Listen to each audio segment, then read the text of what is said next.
حضرت انس رضی اللہ تعالیٰ عنہ سرکار روایت کو نقل فرماتے ہیں کہ رسول اللہ صلی اللہ علیہ وبارک وسلم سرکار نے فرمایا، ہر انسان کے لیے آسمان پر دو دروازے رکھے گئے ہیں۔ جب انسان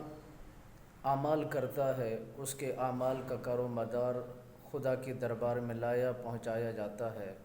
اور دوسرا وہ دروازہ جس سے انسان کا رزق اترتا ہے۔ یہ دونوں دروازے جب انسان بندہ مومن اس دنیا کائنات سے رخصت ہو جاتا ہے، یہ دونوں دروازے بند ہو جاتے ہیں، اور پھر یہی دونوں دروازے دربار خداوندی کے اندر التجا کرتے ہیں، اے خالق و مالک، اے مالک ارض و سما، تیرا بندہ مومن جو زمین پر چلا کرتا تھا، یہ بہت نیک صالح تھا، متقی پرہیزگار تھا، اس کی خاطر ہمیں رونا آ رہا ہے، اس کی یاد ہمیں ستا رہی ہے، اس کی ادائیں ہمیں بتا رہی ہیں، یہ بہت نیک تھا۔ حضرت عبداللہ بن عباس رضی اللہ تعالیٰ عنہ سرکار کو روایت کو نقل فرماتے ہیں،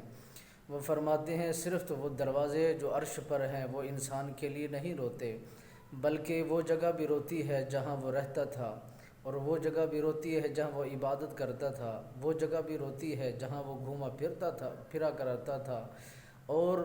زمین کا ذرہ ذرہ اس کی یاد میں روتا ہے، اس کے لیے دعائے مغفرت کرتا ہے۔ مولا، یہ بندہ مومن بہت اچھا تھا